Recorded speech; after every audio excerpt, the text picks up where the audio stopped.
وحيد. كل عام كل عام كل عام لا جديد. كل عام يا سعيد، كل عام يا وحيد. كل عام كل عام كل عام لا جديد.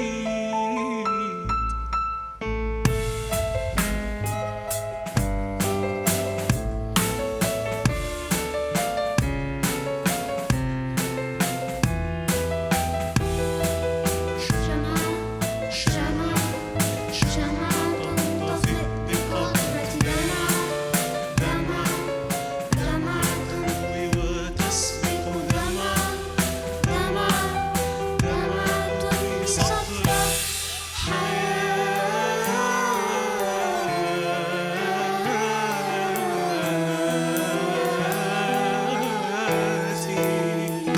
يا حياتي يا حياتي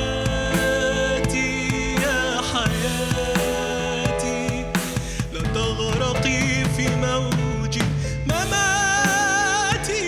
أمنياتي أن تشتعل شمعة حياتي. كل آت من سباتي يعصف الريح شتاتي. كل آت من سباتي يعصف الريح شتاتي. ميلاد مجيد، ميلاد بعيد، ميلاد مجيد، ميلاد بعيد، في قلب زهيد، في روحي شهيد. ميلاد مجيد، ميلاد بعيد، في قلب زهيد، في روحي شهيد.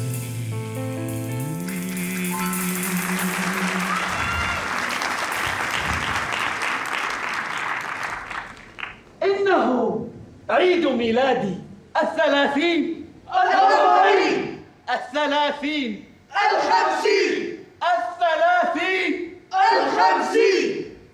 50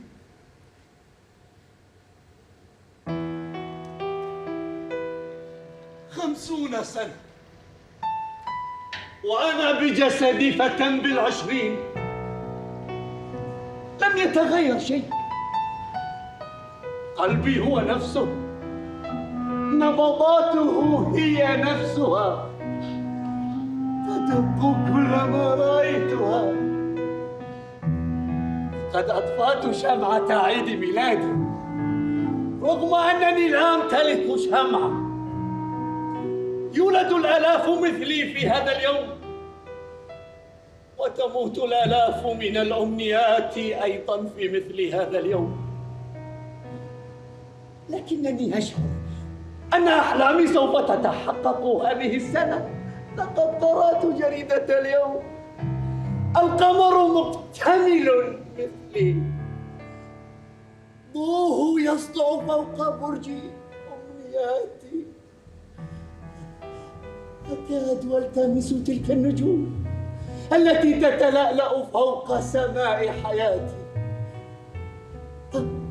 أرى حبلا من السماء ينزل لينتشلني أخيرا من حفرة يأسي. لكن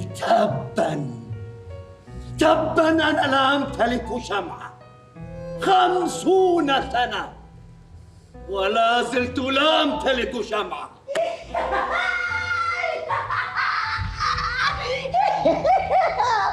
الباب مفتوح.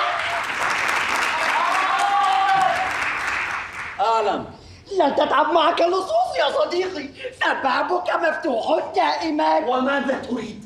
اليوم هو عيد ميلادك، جئت لأهنئك يا رجل. كل عام وأنت بخير يا صديقي، كل عام وأنت بخير يا بنتي. ماذا بك؟ هل تريد أن تفضحني؟ اصمت. كم أنت سلكتي، تكبر عمرا وتصغر عقلا. هل أحضرت الكعكة؟ نعم. بالزنجبيل والليمون. بالزنجبيل فقط. أين الليمون؟ أنت تعلم أنها تحب الليمون. لقد بحثت عنها في كل مكان، لم أجدها. هل سافرت مرة أخرى؟ الكعكة؟ أي كعكة؟ هي؟ لا أدري. لا لا لا لا أريدها. أحضر لي كعكة أخرى بالزنجبيل والليمون. قلت لك لم أجدها، ألا تفهم؟ قد تأتي إلى حفلة عيد ميلادي. الكعكة؟ أي كعكة؟ هي. لم أعد أفهم ما تقول. لأنك لا تفهم شيئا. أرسلت دعوة إلى الجميع. الحفلة اليوم ستكون رائعة حقا بالطبع. انظر انظر، لقد تعلمت رقصة جديدة. أوه أوه أوه. سوف تفضحنا أمام الضيوف. أوه، لقد أتوا. ما هذا؟ ما هذا؟ فرقة راقصة. هيا يا جوزيف هيا، يجب أن تتعلم بعض الحركات الراقصة لحفل اليوم. أنا لا أحب الرقص وأنت تعلم هذا جيدا. أنت لا تهوى سوى النكد. هي هل أحضرت معطفك الأسود؟ هل أحضرت الشموع؟ الحفلة تبدأ بعد ساعة من الآن وما زلت غير مستعد. هل أحضرت الشموع؟ والبالونات والزينة. هل أحضرت الشموع؟ ليس الآن. هل ستحضرها إلى هنا؟ سأحاول أن أبحث عنها مرة أخرى. هل ستجلس أمامي على الطاولة مثل كل مرة؟ الكعكة. أي كعكة؟ هي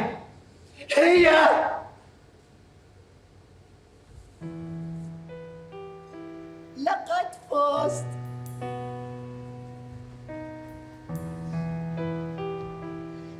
لأول مرة أفوز في هذه اللعبة يا أبي. قلت لك مرارا ألا تجلس على الكرسي حتى تنتهي الموسيقى، ولكنها انتهت. لا زالت تعزف أيها الغبي. سمعتها تتوقف يا أبي. لأنك أصم وأبله. لما أنت قاس معه هكذا؟ هو ما زال طفلاً. إنه عيد ميلاده العاشر. لقد كبر وأصبح رجلاً. هل أحضرت له شموعاً؟ لم أجدها. الشموع في كل مكان يا رجل. قلت لك يا امرأة لم أجدها. ألا نستطيع تناول قالب الكعكة السخيفة دون شموع تقف فوقها كالفزاعة التي ترتعد منها الطيور؟ ولكنه حضر أمنياتها. أرجوك لنبحث عن شمعة. كفي عن زرع الأوهام في عقله. الأمنيات لا تتحقق بالشموع. إذا كيف تتحقق يا أبي؟ إنها لا تتحقق أبداً.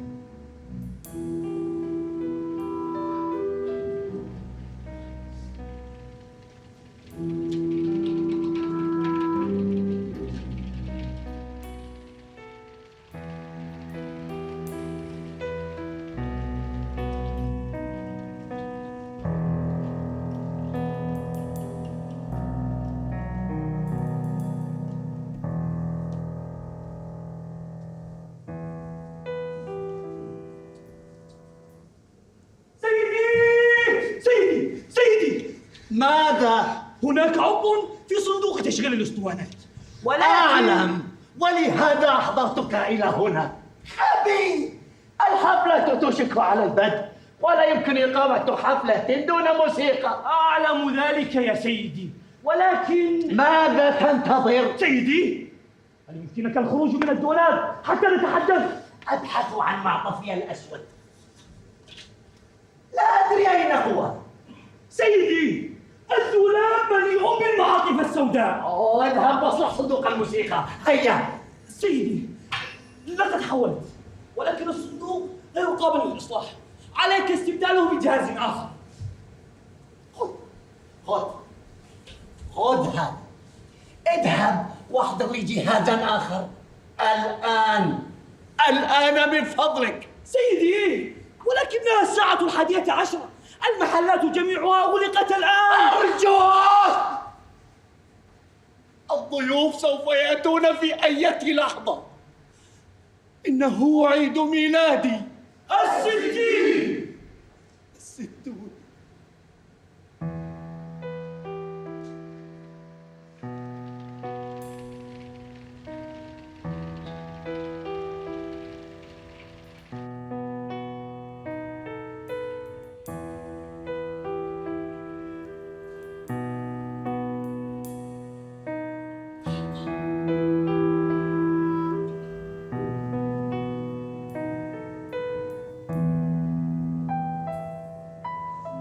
هو لا يقصد شيئا. لم يأتي أحد إلى عيد ميلادي.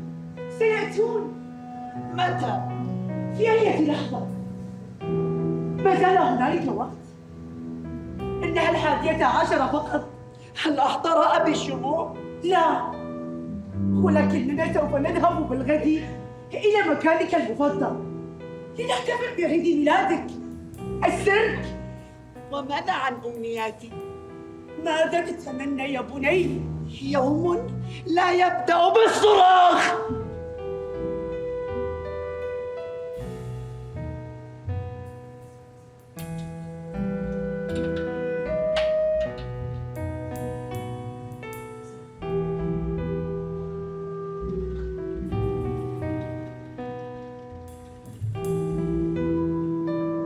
لقد أخطأت اليوم. آسف يا أبي. وهل تعلمت الدرس؟ نعم. لا، عليك دائما غسل صحونك بعد الانتهاء من الأكل. حاضر يا أبي، ولكنني غسلته. قل له ذلك. لا، أنت سبب مصائبي، أنت بلاعي.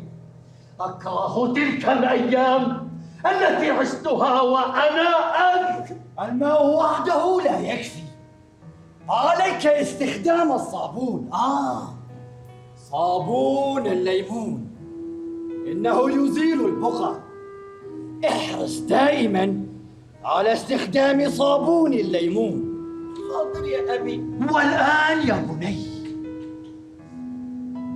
قد أتى وقت العقاب، فلا درس دون عقاب. لا تتعلم شيئا من هذه الحياة دون أن...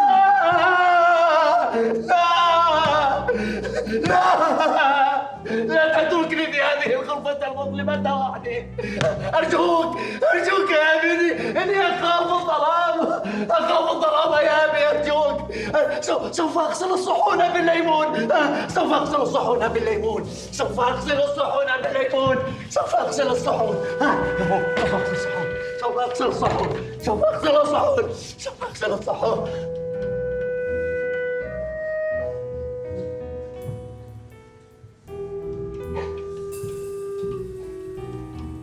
لما لا يحق للأطفال أن يعيشوا في مكان يخلو من الهموم المعلقة على أطراف أصابعهم الصغيرة؟ إن كنا حقا ملائكة، إذن أين أجنحتنا البيضاء التي نحلق بها بعيدا عن هذا البؤس الذي يسكن في بيوتنا، يأكل معنا، يشرب معنا، ينام معنا، نصحو معا، نصارع الباص، ونحن نلعب بطائرة ورقية.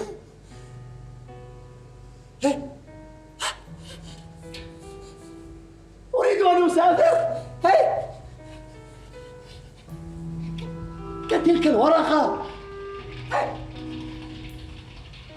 أرافق النجوم، أتوسد الغيوم، ألعب تحت قطرات المطر لأصنع من الوحل بيتا جديدا يخلو من صراخ أبي وبكاء أمي وطيف وحدتي.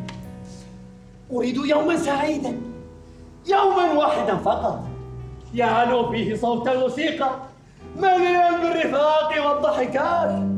أريد سترة ملطخة بالوحل، ودمية مهترئة، وحذاء منقطعة حباله من كثرة اللعب. أريد أن أركب قطار عمري مسرعا لأحقق أحلامي.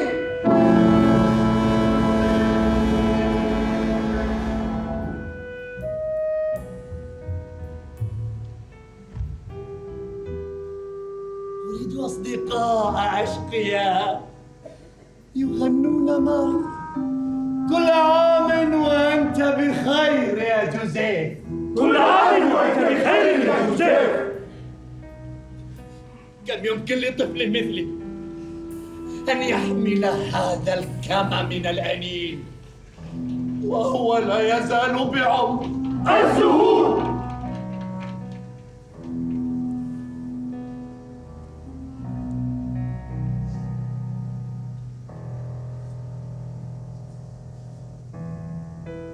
لم تخبرني يا بني، ما هي أمنياتك؟ أحب الذهاب إلى السيرك.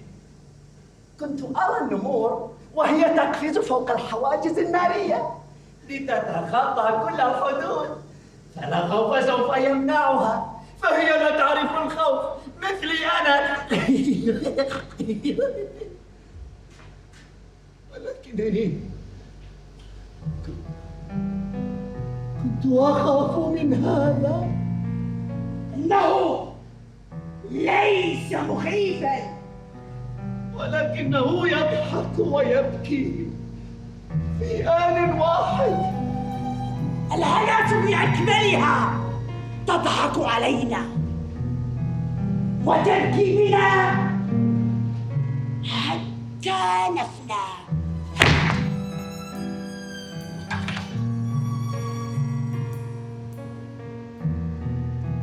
كف عن الوقوف في طوابير الأحلام، فلا أحد سوف يبيع لك سوى الوهم. تسلح بالواقع وكف عن التسمع هكذا كالأبله. تشاهد الحياة بأعين الأطفال، كل شيء حولك باللون الوردي، بينما الحياة لونها أسود قاتم. لا يكسر سوادها شعاع الشمس ولا ضياء القمر ولا بكاء الفقراء ولا نحيب البائسين ولا دعاء الأمهات ولا صراخ المظلومين. لا شيء. هل تفهم؟ لا شيء. رغم النمور والذئاب حتى تغدو صيادا لها. كلما نظرت للقدر بوجهه الحقيقي كلما أدركت الحقيقة أكثر. الحياة غابة والبقاء هنا للأقوى وليس للأحمق.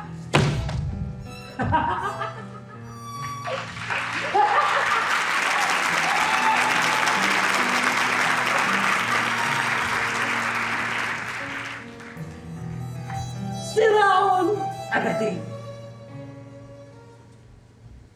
البعض يراني مضحكا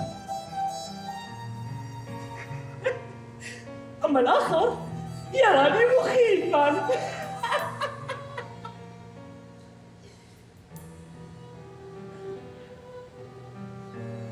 وأنا نفسي لا أعرف نفسي، لا أنتمي إلى السعادة ولا للبؤس.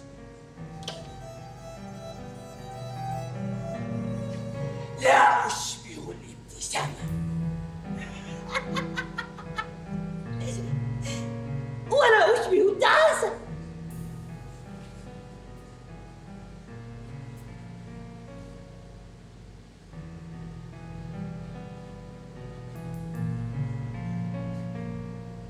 تبا لمن صنع قناعها أو خطوه. أكره أن لا أرسو على شاطئ واحد.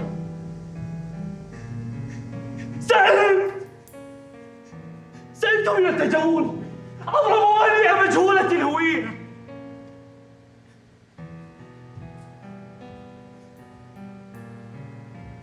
أرغب في إيجاد نفسي، فمن أنا؟ هل أنا هو أنا؟ لا لا،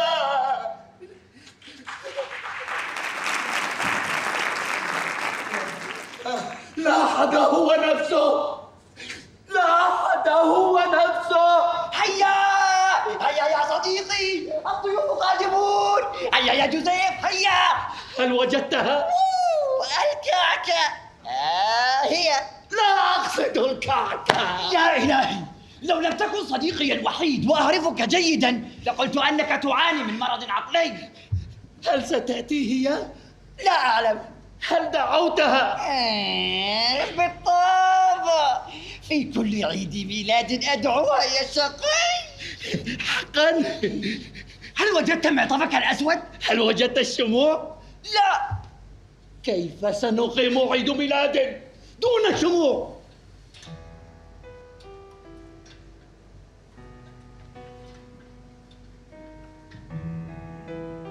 هل قضى وقتا ممتعا؟ بكى كالعادة. قلت لك إنه يخاف المهرجين. إنه يخاف من كل شيء حتى من نفسه. في عيد ميلاده الآتي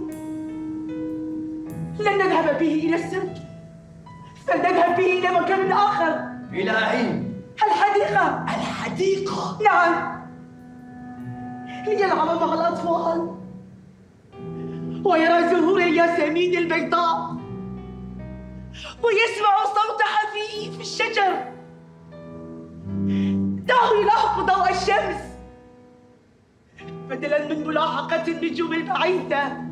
أنت من زرع به هذا الخيال السخيف. ألا تفهمين بعد يا امرأة؟ من يخاف صوت الصوت سوف يعيش سجينا للخوف للأبد. هل تفهمين؟ أخاف أن تكبر تلك القساوة في نفسه فيغزو حتى على نفسه. إنه طفلنا الوحيد ولهذا أنا أحميه. تحميه بهذا؟ نعم بهذا. كل شيء لا يقتلنا يقوينا.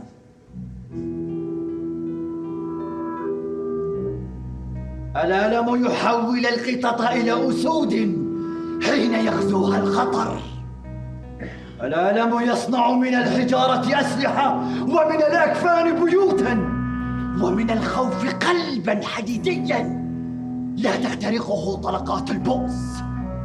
هل فهمتِ؟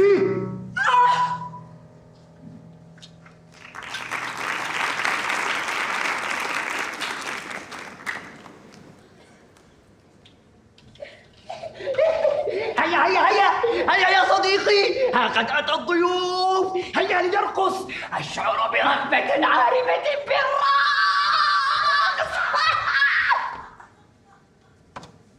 لنشرب. هيا لنشرب لنشرب لنشرب. اسقطوا على الأرض. لا أريد أن أرى شخصا بوعي. هيا أريد حفلة مليئة بالخراب.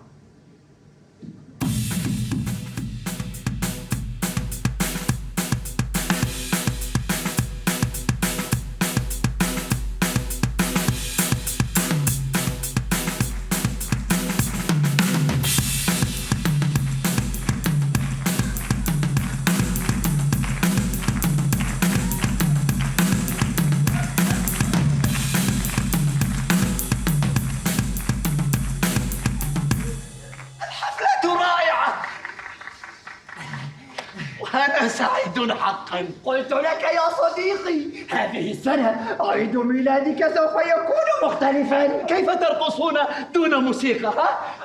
ها؟ تبا لك، لما لم تحضر صندوق الموسيقى بعد؟ سيدي، نسيت أن أخبرك، لم أجد لك صندوق الموسيقى، المحلات مغلقة. هل ترى الجميع أتوا مبكرا وهم يرقصون دون موسيقى ودون شموع ودون هي. لا بأس لا بأس لا بأس لا بأس يا صديقي، المهم أننا نرقص. اشرب يا صديقي، هذا نبيذ مستورد. شباب ماذا؟ الوصلة الأولى، رقبة. أما الآن الوصلة الثانية. خصرك أيها اللعين. توقف. ما هذا؟ خصرك. كل هذا خصرك؟ كفى.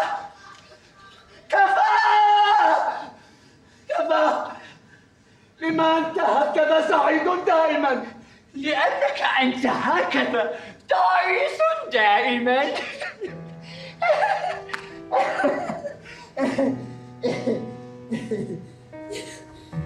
لطالما كان ينتظر عيد ميلاد مثالي.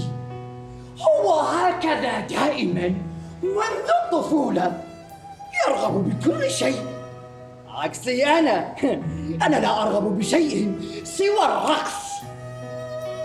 يتوهم دائما، يعيش في دائرة من التخيلات غير المنطقية. سنوات مرت وهو قابع في جحره، يتلذذ بالخيال ويرفض الواقع. ما ذنبي أنا؟ ما هو ذنبي؟ هل علي أن أكون ذلك الصديق الذي يطبطب على أكتاف رفيقه كلما مرت به عواصف الحزن؟ لست شراعا وأرفض أن أكون له السفينة. أنا مجرد عابر سبيل يرغب بالاستلقاء على شاطئ الأمل، أداعب نسمة الهواء وأنظر إلى البحر عله نجاة وليس هلاك، وأنظر لي بنظرة البطل وليس بأعين الضحية. لن أعيش مثله ولن أبصق في وجه الجروح، بل سوف أرافقها حتى أصنع من هذه الجروح وشما.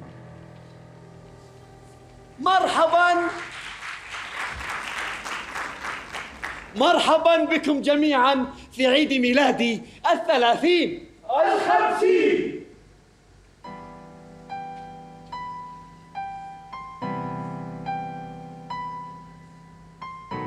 هل ستأتون؟ البرد قارس وأمك تعاني من الرش. كل عام وأنت بخير يا بني. أرغب في وجودك هنا إلى جانبي. لم تعد طفلا، ألا تفهم؟ أعياد الميلاد لا تقام سوى للأطفال. اذهب ونم، في الغد ينتظرك يوم شاق في العمل. هل سمعت يا جوزيف؟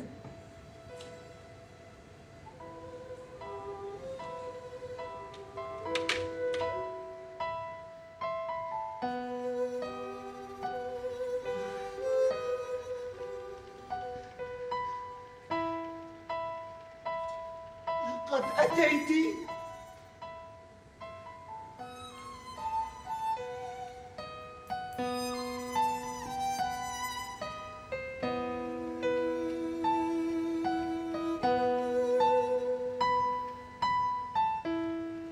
كنت أعلم بأنك لن تتركيني في عيد ميلادي. وكأننا لم نفترق أبدا. تلك الدقات لا تنبض بالساعة بل تنبض في قلبي كلما رحلت. أرجوك لا ترحلي أبدا. الأمر ليس في يدي، فقدت الحلول قبل حتى أن أمتلك الأسئلة. أنت هكذا تعقدين الأمور دائما. أنا نعم أنت. لا تلقي علي باتهامات ليس لها أدلة سوى الظروف والأيام والحياة والقدر، ولكنني سأحارب. لن يقف سدا في طريقنا، لن تقف سفينة حبنا في هذا الميناء المظلم. لن أخطف الورود، لن أحصد الثمار، لن أحفر بئرا، لن أستيقظ حتى لا تنتهي الأحلام. لا ورد من دون شوك، ولا ثمار من دون نبتة، ولا بئر من دون أرض تبكي، ولا توجد أحلام مخلدة. هل هذا قدري؟ حطمتني الحياة حتى قبل أن أعيشها. أرجوك لا تفسد اللحظة، دعنا نرقص. لكنني لا أرقص. بلى،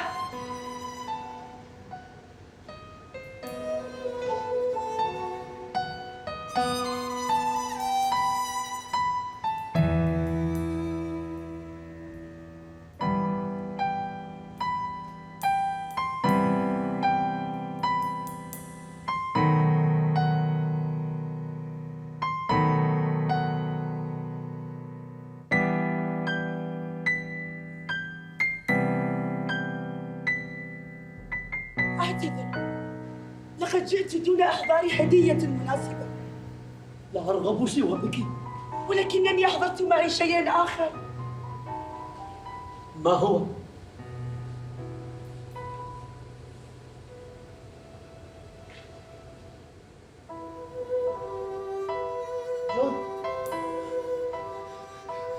جون جون جون انظر.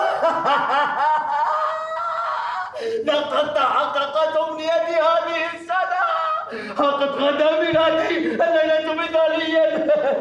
كنت أنتظر هذه اللحظة يا أبي، أنا وأنت في لحظة أبوية مثل اللحظات التي كنت أشاهدها بالأفلام، حين نجد البطل يمسك يد ابنه بالفيلم ويشتري له الألعاب ويأكلان البوظة ويلعبان بالحديقة تحت ظلال الأشجار، وتحدق بهما زهور الياسمين وتغرد لهما الطيور وتمطر لهما السماء بندى مطر خفيف. قلت لك مرارا أن تذهب به للحديقة، هل سمعت ذلك؟ كنت لا أود ذلك كثيرا يا أبي. لا بأس يا بني، سوف نذهب الآن. حقا؟ أجل.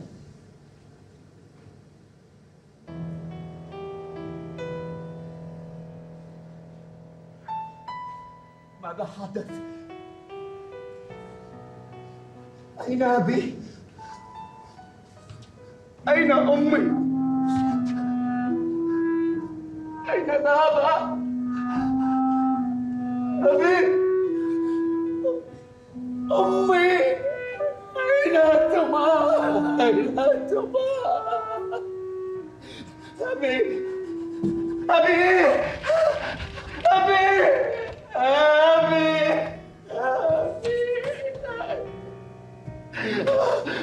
أمي؟ أمي؟ أمي؟ أمي؟ أين أنت؟ أمي؟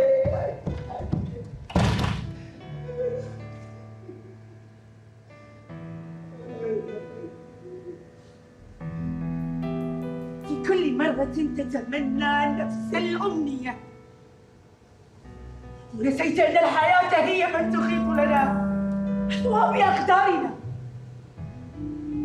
لا أحد يولد ويختار حياته، بل نحن نتبرمج ونتعايش مع ظروف أيامنا. يوم الأحد هو نفسه يوم الاثنين، الساعة الواحدة هي نفسها الساعة الثانية، قطعة السكر هي نفسها قطعة المر، اللون الأحمر هو نفسه اللون الأسود. أنت هو نفسه أنا. كلنا هنا متشابهون، نحن نعيش في مسرحية عبثية تدعى الحياة، لا بداية ولا نهاية فيها سوى الموت. نولد أمواتا ونعيش أمواتا ونموت أمواتا. تتمنى ونتمنى ونتمنى ونتمنى،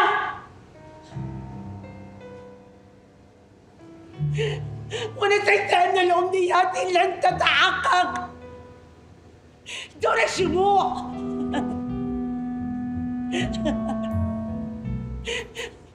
ودون كعكة الليمون والزنجبيل ودون صندوق الموسيقى. أنت هنا لتحتفل بعيد ميلادك الثاني.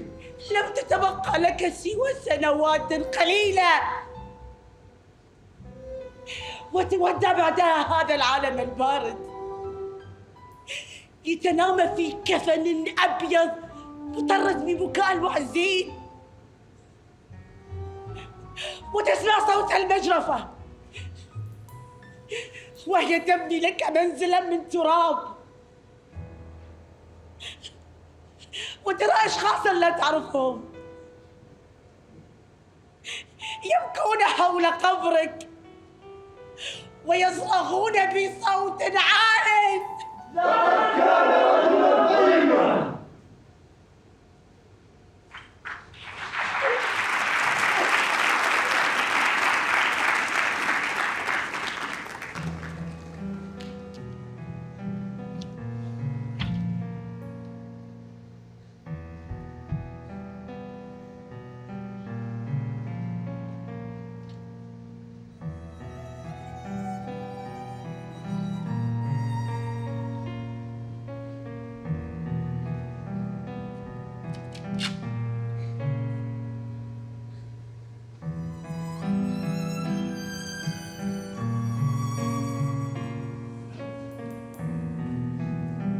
كل عام وأنت بخير، وكل عام وأنا صديقك المزيف. إنه عيد ميلادي 10. كل عام وأنت بخير، وكل عام وأنت في بداية بوسك. إنه عيد ميلادي 20. كل عام وأنت بخير، لقد كبرنا حقا. إنه عيد ميلادي 30. كل عام وأنت بخير يا بني. سأرحل الآن، أرجوك كن بخير من أجلي. إنه عيد ميلادي 40. كل عام وأنت بخير، لقد كبرت وأصبحت رجلا. إنه عيد ميلادي 50. كل عام وأنت وحيد بائس عاجز. إنه عيد ميلادي 60. كل عام وأنت هكذا، ألم تسأل؟ إنه عيد ميلادي 70.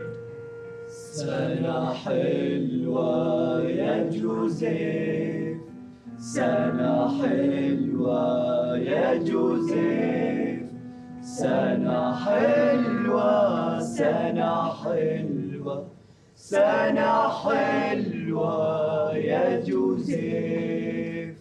تمنى أمنية. هل ستتحقق؟ لا. أريد أمنيات تتحقق. أريد أمنيات تتحقق. هذه أمنيتي. أريد نفسي التي فقدتها حتى قبل أن أمتلكها. أريد لقطار عمري أن يقف في محطة الحلم. أريد مغادرة هذا الكابوس الذي يلاحقني في كل سنة. أريد وسادة من ريش واسطوانة موسيقى وفراشا دافئا وطفلا صغيرا يشبهني يلعب بطائرة ورقية من حولي وامرأة أدنو إليها كلما دق الحنين باب قلبي ليحضنها وتحضنني. هنا يصبح هذا العالم كله بخير من أجلي. أريدني أنا كما صنعت نفسي بخيالي رجلا سعيدا يغني ويرقص ويلهو ويلعب وضحكاته تملأ المكان.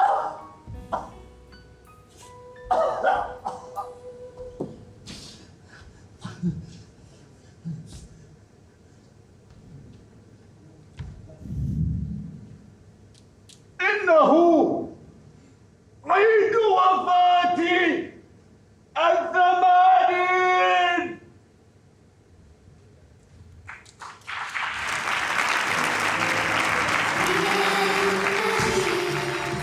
ميلاد بعيد، ميلاد مجيد، ميلاد بعيد في قلب زهيد، في روح شهيد.